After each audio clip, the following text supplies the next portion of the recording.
آپ تشریف لے جا رہے تھے ہجرت کر کے، تو راستے میں ایک رابغ ایک جگہ آتی ہے، وہاں بھوک لگی، پیاس لگی، وہ کھانے کا سامان تھا نہیں، تو ایک بڑھیا عورت کا خیمہ دیکھا، وہاں پہنچے تو کہا ماں جی کچھ کھانے کو ملے گا؟ میں نے کہا بیٹا قحط کا زمانہ ہے، کچھ نہیں ہے۔ تو ایک مریل بکری کھڑی تھی وہاں، بالکل چمڑت ہڈی۔ ہم نے کہا میں اس سے دودھ نکال لوں؟ ان کا بیٹا یہ تو بن بیاہی بکری ہے اور ماس اس کے اوپر نہیں ہے، یہ کیا دودھ دے گی؟ کہ آپ اجازت دو۔ ان کا لے لے، چونکہ غیر فطری کام ہو رہا تھا تو لہٰذا اس نے آپ کو غور سے دیکھا کہ یہ کون ہے جڑا ایو جی بکری جو دودھ کڈو ہے، لہٰذا آپ کیسے دیکھنے لگی۔ تو آپ نے بکری کو کھینچا اور اس کے تھنوں کو ہاتھ لگایا، وہ نیچے لٹک گئے اور ایک پورا ڈول دودھ سے بھر دیا۔ بکری سے یہ گلاس بھی نہیں بھرتا بکری کے دودھ سے، لیکن وہ پورا ڈول بھر دیا، اپنے تینوں ساتھیوں کو پلایا، پھر خود پیا، پھر دوبارہ دودھ نکال کے پورا ڈول بھر کے اس اماں کو دیا، چلے گئے۔ بکری کی عمر 7 سال ہوتی ہے، 7 سال تک زندہ رہتی ہے، ذبح نہ کریں مر جاتی۔ یہ بکری 22 برس زندہ رہی اللہ کے نبی کے ہاتھ لگنے کی برکت سے۔ 22 برس اس بکری نے عمر پائی۔ جب شام کو اس کا خامد آیا، وہ کہنے لگا اے دودھ کتھوں ہے؟ وہ کہنے لگی ایس بکری چو مزا گیا کملی ہو گئی، اتھو دودھ کتھوں آ گیا؟ مزا گیا اسے چو آیا ہے، مزا گیا اپنی عقل دا علاج کرو، یہ کتھوں آ گیا؟ کہا نہیں، ایک کوئی جادوئی شخصیت والا نوجوان آیا تھا، اس کے ہاتھوں میں کوئی طاقت تھی، اس نے تھنوں کو ہاتھ لگایا اور چشمہ بنا دیا۔ اچھا کیسا تھا ذرا بتاؤ، سفیلی ذرا دسے نہ کیوں جائے۔ اب اس نے بتایا کہ میں نے کیا دیکھا، اور وہ کمال کیا اس بڑھیا نے کہ آج تک بڑے بڑے علماء ان الفاظ کا ترجمہ کرتے ہوئے تھک رہے ہیں۔ وہ کہنے لگی ابا معبد رأیت رجلا ظاہر الوضاء ابلج الوجه حسن الخلق لم تعبه ثجلا لم تزر به سعلا ازج اقرا وسيم قسيم في عينيه تعج في صوته صحل في لحيته كفافا في عنقه سطع ان تكلم علاه البهاء وان سكت علاه الوقار وهو اندر الثلاثه۔ مجھے بھی ہمیشہ اس کے ترجمے میں تھکنا ہی پڑتا ہے، لیکن مجھے اس کی بڑی ایک تعبیر اللہ نے سجائی۔ کہنے لگے، میں اس کا ترجمہ یوں کرتا ہوں، کہنے لگے ابو معبد میں تمہیں کیا بتاؤں، میں نے ایسا انسان دیکھا مجھے لگا جیسے 14ویں کا چاندی کپڑے پہن کے زمین پہ آ گیا، کہ مجھے یوں لگا جیسے 14ویں کا چاندی زمین پہ کپڑے پہن کے اتر آیا۔ کیا حسن تھا، کیا جمال تھا، کیا خوبصورت بھویں تھیں، کیسا ماتھا چوڑا تھا، آنکھیں کیسی حسین تھیں۔ ادعج اشکل احور اہدب اکہل انجل ابرج، میرے نبی کی آنکھوں کے بارے میں 7 الفاظ آتے ہیں، 7 جو میں نے ابھی دہرائے، اور ان 7 کا ایک ترجمہ ہے کہ کائنات میں ایسی آنکھ اللہ نے کسی کو نہیں عطا فرمائی، ایسی خوبصورت آنکھیں اللہ نے عطا فرمائی آپ کو۔ کہ آواز میں جادو تھا، آواز میں جادو تھا، آواز دل کو پکڑتی تھی، گردن لمبی خوبصورت، چہرہ 14ویں کے چاند کی طرح چمکتا تھا، اور براق الثنایا، دانت ایسے خوبصورت تھے، مسکراتے تھے تو دانتوں سے نور نکلتا دکھائی دیتا تھا، جب بولتے تھے تو نور چھا جاتا تھا، چپ ہوتے تھے وقار چھا جاتا تھا، خوبصورت سیاہ کالے بال تھے، نیم گھنگریالے بال تھے، پیٹ نہیں نکلا ہوا تھا، بال نہیں اڑے ہوئے تھے، سیدھا وجود تھا، سیدھا۔ کتنے ہمارے معاشرے کے لوگ ہیں، آپ سجے پاسے بیٹھے ہوندے پیٹ کھبے پاسے گئے ہوندے، پیٹ کھبے پاسے ہوندے آپ سجے پاسے ہوندے۔ تو اللہ نے کھانا حلال حرام بند کیا ہے، حلال کھاؤ، حلال کا بھی طریقہ سکھایا کہ ماج بنتے نہ کھاؤ، بندہ بنتے کھاؤ، اتنا نہ کھاؤ کہ چربیاں چڑھ جائیں، زیادہ کھانا انسانیت نہیں، کم کھانا انسانیت۔ بیچ میں بات آگے کہہ رہا ہوں، میرے نبی نے کہا سب سے بدترین برتن جسے انسان بھرتا ہے اس کا پیٹ ہے، سب سے بدترین برتن جسے انسان بھرتا اس کا پیٹ ہے. اور اگر تم نے کھانا ہی ہے اور تم کہتے ہو نہیں میں نے کھانا ہی ہے، تو 3 حصے کرو، ایک غذا کے لیے، ایک پانی کے لیے اور ایک ہوا کے لیے. ایک حصہ چھوڑو، ساری زندگی بیماری نہیں آئے گی. لیکن یہاں تک کھانے کے بعد پھر ڈاکٹروں کی چاندی نہیں ہوگی تو اور کیا ہوگا؟ جب تک یہ بیکریاں ہیں، یہ کولڈ ڈرنکس ہیں اور یہ فاسٹ فوڈز ہیں، صحت مند کوئی نہیں ہوگا. بھوکے رہنے میں اللہ نے صحت رکھی، کھا کھا کے تباہی پھیر دیتے. میٹھا کھانے سے شوگر نہیں ہو رہی، زیادہ کھانے سے شوگر ہو رہی، دبا کے کھانے سے شوگر ہو رہی. اللہ میرے نبی نے کھانے کا طریقہ بھی بتایا، کھانے کی چیزیں بھی بتائیں، کھانے کا طریقہ بھی بتایا، کھانے کے آداب بھی بتائے. کہنے لگی 2 لفظ جو دنیا میں کسی انسان کے لیے استعمال نہیں، میں نے آخر میں چھوڑ دے. کہنے لگی ابو معبد، میں جب اس کو دیکھتی تھی نا تو میرے دیکھنے کی طلب اور بڑھ جاتی تھی، پھر جب دیکھتی تھی طلب اور بڑھ جاتی تھی. وہ جب تک کھڑے رہے میری آنکھ نہیں بھری. وسیم وسیم وسیم. ابو معبد میں جدھر سے دیکھتی تھی حسن ان کا غلام تھا، ہاتھ جوڑ کے کھڑا تھا. قسیم قسیم. قسیم اسے کہتے ہیں جس کو چاروں طرف سے حسن و جمال نے گھیرا ہوا ہو، اور وسیم اسے کہتے ہیں جس کو دیکھ کے نہ دل بھرے نہ آنکھ بھرے. دنیا کا ہر حسن تھوڑی دیر دیکھنے کے بعد خوبصورتی ختم، کشش ختم. ایک ہستی کائنات میں آئی ہے میرے اور آپ کے نبی، جن کو جتنا دیکھا جاتا تھا دیکھنے کا شوق بڑھتا تھا. ام عائشہ بیٹھی کپڑا سی رہی تھی، سوئی گر گئی، تھوڑا سا اندھیرا نظر نہیں آ رہی. ہمارے نبی کمرے میں انٹر ہوئے تو آپ کے چہرے کے نور سے سوئی چمکنے لگی تو آپ نے سوئی کو اٹھایا ہے. یہ میرے نبی کا ظاہر ہے جو اللہ نے اتنا خوبصورت کر کے بنایا. پھر یہیں ہمیں زندگی کی خوبصورتی بھی ملی کہ زندگی خوبصورت ہو. زندگی خوبصورت ہوتی ہے رویوں کے ساتھ. پہلا رشتہ خامند اور بیوی ہے، پھر اولاد ہے، پھر آگے رشتے بنتے ہیں، ماں باپ ہیں. یہ سارے رشتے یہ اس زندگی سے بنتے ہیں جو میرے نبی ہمیں سکھا کر گئے. آپ بطور چونکہ آپ نے باپ تو دیکھا نہیں، ماں کو دیکھا ہے، اور ماں کے ساتھ زیادہ عرصہ نہیں رہے، صرف 6 سال رہے ہیں. تو ماں کے ساتھ کیا ہونا چاہیے؟ ماں کے ساتھ سلوک ہوگا تو ماں دعا دے گی نا. باپ کی خدمت کرو گے تو باپ دعا دے گا نا. آنکھوں میں آنکھیں ڈال کے بات کرو گے تو زندگی باپ کو تو نیند نہیں آئے گی، ماں کو تو نیند نہیں آئے گی. ماں باپ میں سلوک و اولاد لڑ کے بیٹھی ہو تو ماں باپ کو تو نیند نہیں آئے گی. بیوی بدتمیزی سے بات کرے تو خامند کے نیند اڑ جائے گی، خامند بدتمیزی کرے تو بیوی کی نیند اڑ جائے گی. تو یہ کہاں سے زندگی ملے گی؟ میرے نبی کے دروازے پر جاؤ، وہاں پتہ چلے گا کہ زندگی کیسے گزاری ہے. تو آپ نے اپنی اس تمنا کا اظہار کیا، کاش میری ماں زندہ ہوتی تو میں اس کی ایسی خدمت کرتا.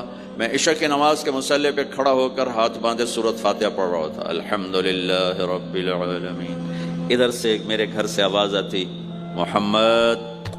میری ماں مجھے پکارتی محمد، تو میں نماز توڑ کے کہتا لبیک یا اماں، ماں جی میں حاضر ہوں، ماں جی میں حاضر ہوں.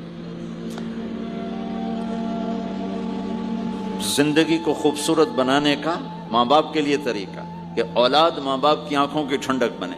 یہ بچے ہمارا سب سے قیمتی سرمایہ، اور انہی پر سب سے بڑا ظلم ہوتا ہے. سب سے بڑا ظلم ہے آج کے ماں باپ کا 3 سال کے بچے کو اسکول ڈالنا. سب سے بڑا ظلم ہے. وہ روتا ہوا جاتا ہے، روتا ہوا آتا ہے، اور ماں باپ سے اس کی محبت کی تار کٹتے جاتے ہیں، کٹتے جاتے ہیں، کٹتے جاتے ہیں. 7ویں سال میں وہ بدتمیز ہوا پڑا ہوتا ہے. اب مائیں پریشان ہیں، بچے بدتمیز ہیں، بچے بدتمیز ہیں، کیونکہ ماں نے گود نہیں دی. جو ٹائم ماں نے دینا تھا وہ دے دیا اسکول کو. اور ہمارے اسکول کاروباری ادارے ہیں، علمی ادارے نہیں ہیں، کاروباری ادارے ہیں.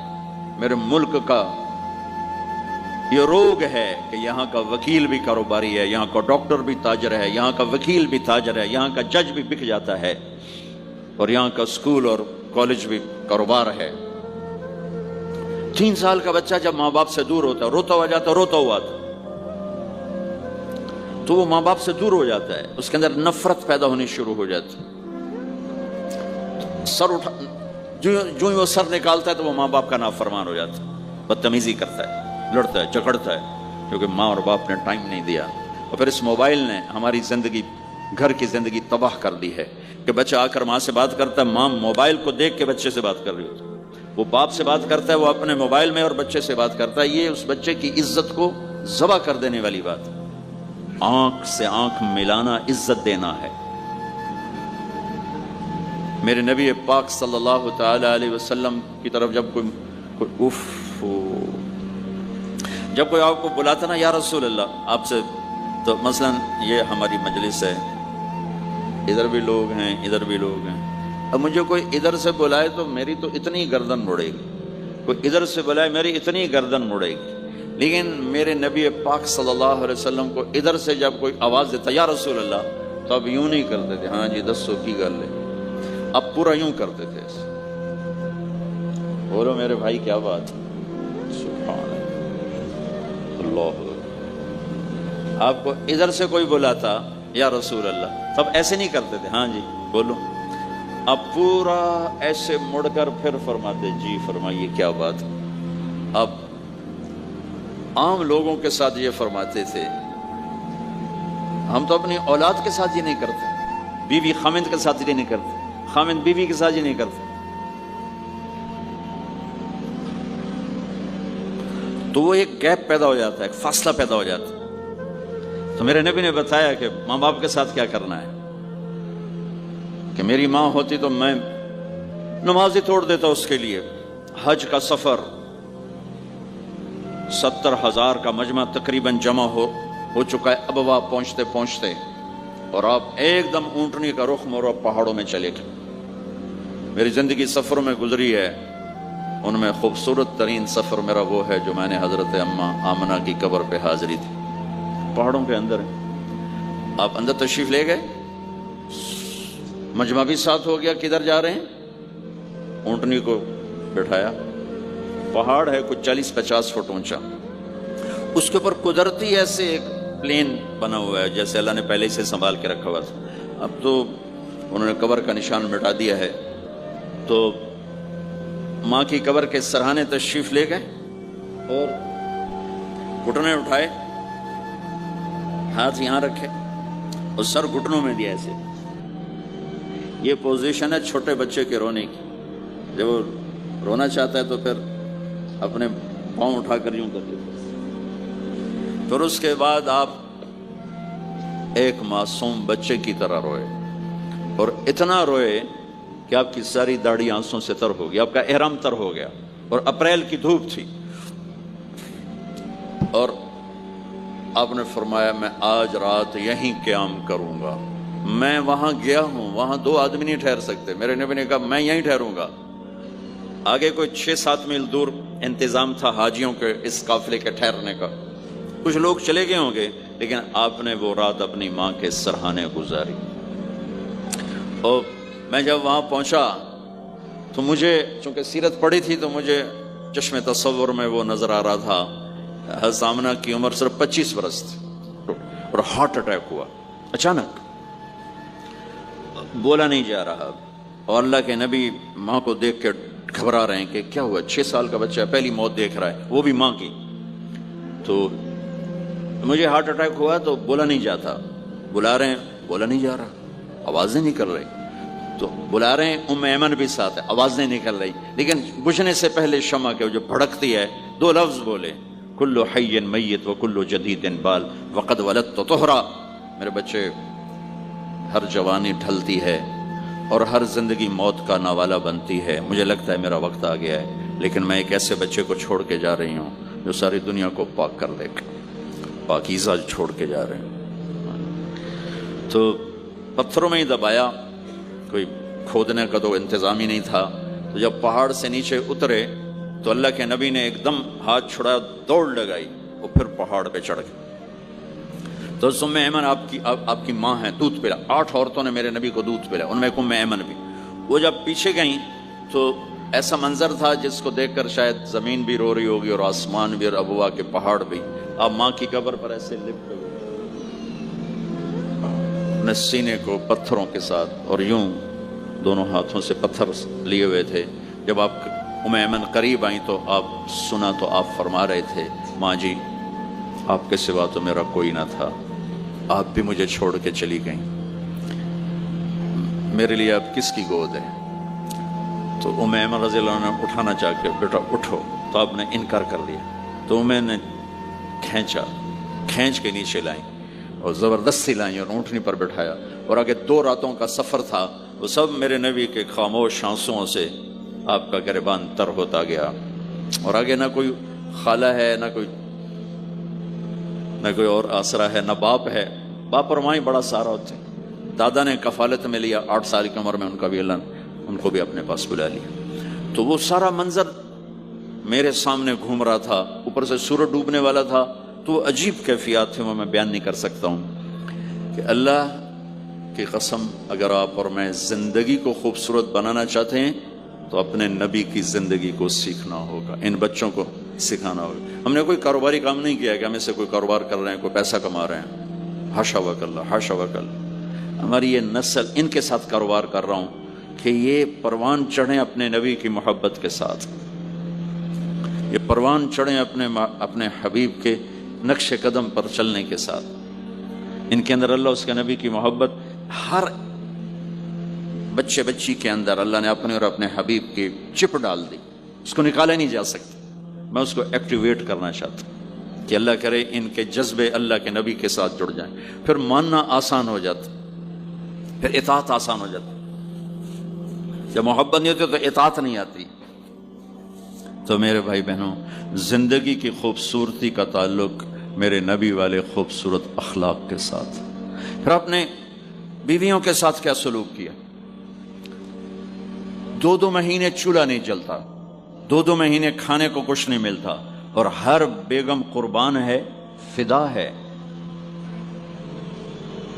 2 مہینے جس عورت کے گھر میں چولہا نہ جلے وہ خامد کا کیا حشر کرے گی؟ اور میرے نبی کے گھر میں 2 مہینے چولہا نہیں جل رہا ہے، خود بھی بھوک برداشت کر رہے ہیں، بیگمات بھی بھوک برداشت کر رہے ہیں۔ ایک رات حضرت عائشہ کے ساتھ لیٹے ہوئے تھے ایک ہی چارپائی پر، تو آپ کبھی یوں کروڑ بدلتے کبھی یوں کروڑ بدلتے، پھر ایک دم آگے بڑھے اور چارپائی کی لکڑی کے اوپر ایسے پیڑ کو ٹیک کر نیچے جھک گئے، تو عائشہ اٹھ کے بیٹھ گئے، یا رسول اللہ کیا ہوا؟ آپ سیدھے ہو کر فرمایا عائشہ بھوک بڑی لگی، جس کے ہاتھ میں جنت کی چابی ہو، جو میرے نبی کا، میرے اللہ کا محبوب اور حبیب ہو، جس سے پردے ہٹا کر میرا رب کلام کر چکا ہو، جسے قاب قوسین او ادنا کا مقام دے چکا ہو، اور جس سے آگے مقام محمود پر بٹھانے والا ہو، اور جس کی شفاعت سے جنت کا دروازہ کھلنے والا ہو، عائشہ بھوک بڑی لگی۔ تو عائشہ رونے لگی کہ یا رسول اللہ آپ اللہ سے بات کیوں نہیں کرتے ہیں؟ کہ نہیں عائشہ، اسی بھوک میں اللہ سے ملوں گا، مجھ سے پہلے جو نبی میرے ساتھی تھے وہ بھی اسی طرح چلے گئے، میں بھی ایسے ہی چلا جاؤں گا۔ اور اس کے باوجود بیویاں قربان ہو رہی ہیں، فدا ہو رہی ہیں، کس چیز نے باندھا ہوا تھا؟ میرے نبی کے سلوک نے، میرے نبی کے اخلاق نے۔ اللہ کی قسم میرے نبی کی شادیاں شوق کی شادیاں نہیں تھی۔ ایک حدیث سناتا ہوں، ما تزوجت وما زوجت الا بوحی من السماء نزل به جبریل۔ سن لو لوگو، میں نے جہاں شادی کی، میں نے جہاں بیٹی دی، پہلے آسمان سے وحی آئی، جبریل لے کر آئے، پھر میں نے شادی کی۔ یہ شوق کی شادیاں نہیں ہیں، زندگی سکھانے کی شادیاں ہیں، کیونکہ سب سے مشکل رشتہ خامد اور بیوی ہے، سب سے مشکل رشتہ خامد اور بیوی ہے۔ اس وقت طلاقیں کیوں بڑھ رہی ہیں؟ ایک تو یہ ہماری یہ جو فاسٹ فوڈ ہے، اس نے ہمارے اندر جو ایک نیچرل سسٹم تھا اسے ڈسٹرب کر دیا ہے، تو غصہ بڑھ گیا ہے، برداشت گھٹ گئی ہے، چھوٹی چھوٹی باتوں پہ گھر اجڑ رہے ہیں۔ پہلے یورپ میں سنتے تھے، اب یہاں پاکستان آج شادی ہوتی 4تھے دن طلاق ہو رہی ہوتی۔ میں وہاں بیان کے لیے نکل رہا تھا مانچسٹر، تو میرے ساتھ جو گاڑی چلا رہا تھا، میں نے پوچھا آپ کیا کرتے ہو؟ لاہور کا تھا، کہا جی میں وکیل ہوں۔ میں نے کہا یہاں کوئی جھوٹے کیس ہوتے ہیں جیسے پاکستان میں؟ کہا جی نہیں، یہاں جھوٹا کیس کوئی نہیں ہوتا، جو بھی ہوتا ہے جنون ہوتا ہے۔ میں نے کہا یہاں مسلمانوں کے لڑائی جھگڑے آتے ہیں؟ کہا جی ہاں جی آتے ہیں۔ میں نے کہا سب سے زیادہ کیا جھگڑے آتے ہیں؟ کہا جی سب سے زیادہ طلاق کے آتے ہیں، طلاق طلاق طلاق طلاق۔ کہ نہیں سیکھا. زندگی برداشت کا نام ہے، برداشت کرنا سیکھا نہیں. میرے نبی نے 11 شادیاں کی، ہر قسم کی عورت کے ساتھ شادی کی، خاندان کے اندر، برادری کے اندر، اور خاندان برادری سے باہر. یہی 3 نسبتیں ہیں. اپنے خاندان میں قریش، تو آپ کی کئی بیگمات قریش، حضرت عائشہ، حضرت حفصہ، حضرت زینب، حضرت ام حبیبہ، یہ سب قریش ہیں. قریش سے باہر حضرت میمونہ، حضرت جویریہ، یہ قریش سے باہر ہے برادری. پھر برادری سے بھی باہر شادی کی یہود، حضرت صفیہ یہودی کی بیٹی ہیں، ان کے ساتھ شادی کی. ہر نسل سے شادی کی. اوپر والے کا نظام ہے. اپنے سے مالدار حضرت خدیجہ، اپنے برابر ام سلمہ، ام حبیبہ، اپنے سے کم فخر میں جویریہ، صفیہ، اپنے سے غربت کے ساتھ نہیں. عمر سے بڑی کے ساتھ شادی کی حضرت خدیجہ، ہم عمر کے ساتھ شادی کی حضرت سودا، عمر سے کم سے شادی کی حضرت عائشہ، بیوہ سے شادی کی حضرت خدیجہ، مطلقہ سے شادی کی حضرت زینب، کماری سے شادی کی حضرت عائشہ. جتنی بھی نسبتیں کسی عورت کی بن سکتی ہیں، ان سب میں اللہ نے آپ کو استعمال کر کے زندگی گزارنے کا طریقہ سکھایا. تیز مزاج کے ساتھ شادی کی حضرت حفصہ رضی اللہ تعالیٰ عنہ، مزاج میں تیزی تھی. حضرت عمر رضی اللہ تعالیٰ عنہ کی بیٹی، مزاج میں شدت تھی، زندگی گزار کے دکھایا.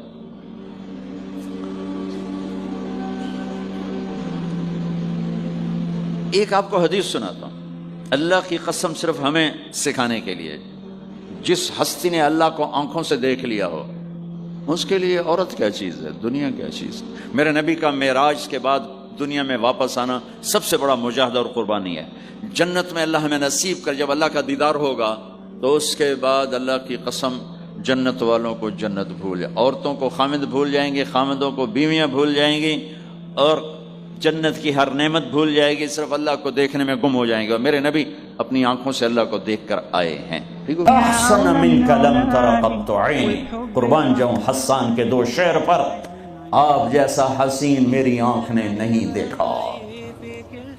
واجمل منک لم تلد النساء، اور آپ جیسا عالی خاندان کسی ماں نے نہیں جنا. ہاں، حضرت عائشہ فرماتی ہیں طویل الزندین، لمبے بازو، سائل الاطراف، انگلیاں بالکل سیدھی. یہ آپ میری انگلی دیکھو، یہ تھوڑی سی ٹیڑھی آپ کو نظر آ رہی. میرے حبیب کی انگلیاں ایسے پینسل کی طرح سیدھی. رحب الراحہ، ہتھیلی کشادہ، جو شجاعت کی نشانی، دلیری کی نشانی، سخاوت کی نشانی.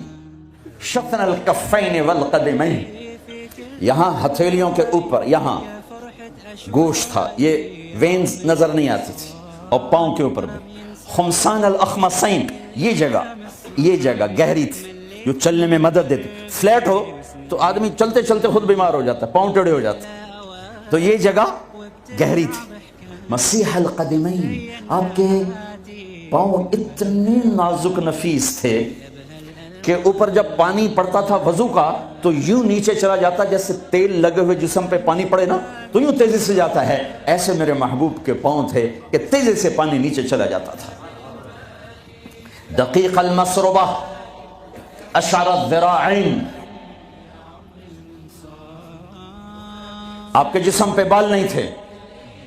دقیق المسربہ، چھاتیوں کے، یہ چھاتی کے درمیان بالوں کی ایک لائن تھی اس طرح جو آ کر ناف کے اوپر ختم ہو جاتی تھی. تھوڑے تھوڑے بال کلائیوں پر تھے، جیسے یہ نظر آ رہے ہیں. زیادہ میرے گھنے نہیں ہیں، کئی لوگوں کے بہت زیادہ ہوتے ہیں، تو آپ کے بالکل معمولی بال تھے، یہاں معمولی. وَأَعَالِيَ الصَّدْرِ، تھوڑے تھوڑے ہلکے ہلکے یہاں پر تھے، یہاں پر.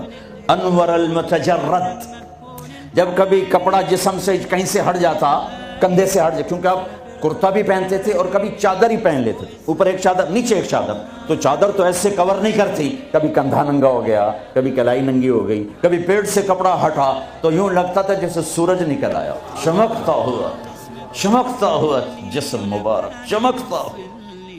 سب تلقص، آپ کا سیدھا بدن تھا، سیدھا، کہیں ایسے نہیں تھے. ہم لوگ ممبر پہ بیٹھ بیٹھ کے ایسے ہو گئے ہیں، کندھے آگے ہو گئے ہیں، میں یوں کرتا ہوں تھوڑی دیر تھک کے پھر یوں کر دیتا ہوں، لیکن میرے حبیب سیدھے تھے، ایسے بالکل سیدھا بدن تھا، سیدھا۔ یمشی تکفین، آپ جب چلتے تھے تو بڑی عاجزی سے چلتے تھے، اکڑ کے نہیں چلتے تھے، بڑے ہولے سے زمین پہ پاؤں رکھتے تھے۔ اور پہلی کتابوں میں آیا ہے ایسا نبی بھیج رہا ہوں تواضع والا، عاجزی والا، کہ لو یمشی علی القصب الیابس لم یسمع من تحت قدمیہ من سکینتہ، کل کائنات کا سردار بناؤں گا، جنت کی چابی دوں گا، اپنا جھنڈا دوں گا، مقام محمود دوں گا، وسیلہ جنت الفردوس کا عالی مقام دوں گا، شفاعت کا حق دوں گا، اس کی شفاعت کے بغیر حساب نہ ہو، اس کی شفاعت کے بغیر جنت میں داخلہ نہ ہو، اس کے قدم رکھے بغیر کوئی نبی جنت میں جا نہ سکے، اس کی امت کے جنت میں جانے سے پہلے کوئی اور امت جا نہ سکے۔ اے ہے ساتوں آسمان سکیڑ دوں گا، عرش کے دروازے کھول دوں گا اور اپنا آپ دکھا دوں گا۔ فَكَانَ قَابَ قَوْسَيْنِ أَوْ أَدْنَىٰ، لیکن جو اتنے بڑے مقام والا میرا حبیب ہوگا وہ چلے گا کیسے؟